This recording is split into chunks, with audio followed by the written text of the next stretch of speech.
કરી જાઓ ને ગ્રુપ આવી જાઓ બધા હારે હારે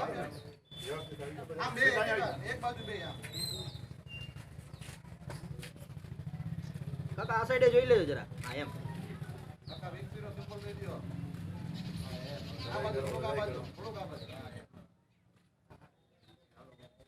ઓકે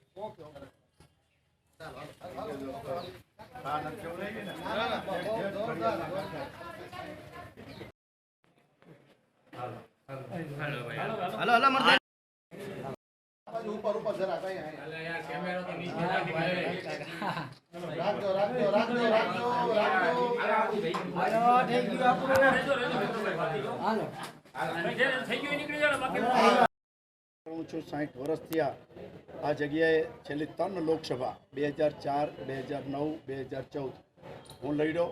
આ વખતે હું ખંભાળિયાની અંદરથી ધારાસભ્ય છું આ વખતે બીજાને તક આપવા માટે પાર્ટીને 12 મહિના પહેલાં જ કીધું હતું કે બીજાને તક આપો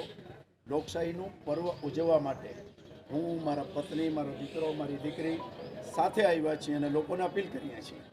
કે લોકશાહીમાં મતદાન અવશ્ય કરો આપની ઈચ્છા પડે તો મત આપો પણ મતદાન અવશ્ય કરો લોકશાહીના આ દીપકને પ્રજ્વલિત રાખવા માટે મતદાન એ જરૂરી છે જેમ દીવાની અંદર સમયે સમયે ઘી પૂરતા જાય તો દીવો પ્રજ્વલિત રહે એમ લોકશાહીને મજબૂત રાખવા માટે જનતાએ મતદાન કરવું જોઈએ અવશ્ય કરવું જોઈએ આ વખતે ચૂંટણી પંચે પણ 2 કલાકનો વધારે સમય આપ્યો છે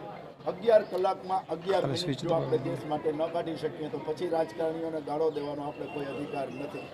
એવું હું માનું છું અને હું ઈચ્છું છું કે વધુમાં વધુ મતદાન થાય લોકશાહી જીવંત રહે લોકશાહી મજબૂત થાય અને એ પર્વને ઉજવવા માટે મારા ફેમિલીની સાથે હું પોતે પણ અત્યારે મતદાન કરવા માટે આવ્યો છું સવારે 7 વાગ્યાથી મારી જવાબદારીઓ છે હું મારી જવાબદારીઓ નિભાવું છું પણ ફેમિલી થોડું મોડું તૈયાર થાય એમની આ બધી હરિયાપટ્ટી ન હોય એટલે મેં 10 વાગે નક્કી કર્યું હતું કે મતદાન કરીશ આપ સૌ મીડિયાના મિત્રોનો હું આભાર માનું છું કે મને પ્રેમ ઇજ્જત આપી અને મારું આ કવરેજ મારી આ અપીલ જનતા સુધી પહોંચાડી ફરીને જનતાને એકવાર અપીલ કરું છું આ સાંભળીને પણ હજી 10 વાગ્યા છે હજી આપની પાસે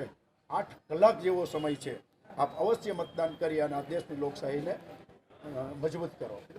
ચોક્કસ લોકો અત્યારે કોંગ્રેસને મત દેવા માટે થનગની રહ્યા છે અને શું કામે થનગની રહ્યા છે જુઓ 2004 ને 9માં હું જીતો હતો મેં આટલું કામ કર્યા પછી એક મોદી નામનું પ્રચંડ વાવાઝોડું લોકોને એટલી બધી અપેક્ષા હતી એટલા વાયદા હતા અને વાયદાની અંદર મોદી સાહેબને મત આપ્યા અને હું હારી પણ ગયો પરંતુ 5 વર્ષ પછી લોકોને ખબર પડી છે કે આપણે છેતરાણા છીએ લોકો એમનો હિસાબ માગે છે અને હિસાબમાં નીલ છે એટલે દેશભક્તિની વાતો કરે છે પાકિસ્તાનની વાતો કરે છે વિજયભાઈ રૂપાણી જેવા તો એવી વાત કરે છે કે આ ચૂંટણી છે ભાજપ અને પાકિસ્તાનની છે જાણે કોંગ્રેસ તો ક્યાંય છે જ નહીં આ ચૂંટણી કોંગ્રેસ જીતશે તો પાકિસ્તાનમાં ફટાકડા ફૂટશે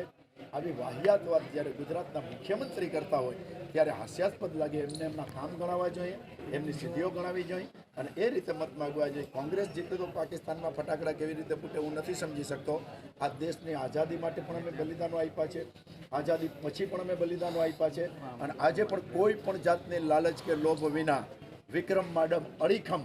કોંગ્રેસનો સૈનિક થઈને ઊભો છે અને એ પણ કહું છું કે મારો સન 19 વર્ષનો છે ઘણા લોકો એમ કહે છે કે આ છેલ્લી ચૂંટણી છે આ ચૂંટણી હારી ગયા પછી કોંગ્રેસની દુકાન બંધ થઈ જશે આ દુકાન નથી આ સેવાનું માધ્યમ છે અને 19 વર્ષ અને 50 બીજા એટલે 69 વર્ષ સુધી મારો દીકરો કોંગ્રેસની ધુરા સંભાળશે એક કાર્યકર તરીકે નેતા તરીકે નહીં એક કાર્યકર તરીકે તો કોઈ એમને રોકી જ ન શકે કોંગ્રેસ છે કોંગ્રેસ રહેશે અને કોંગ્રેસની દુનિયાની કોઈ તાકાત આ દેશમાંથી કાઢી ન શકે બંને બેઠક જીતશો આપ 100% બંને બેઠક જીત નિશ્ચિત છે 23 તારીખે આજે 23 તારીખ છે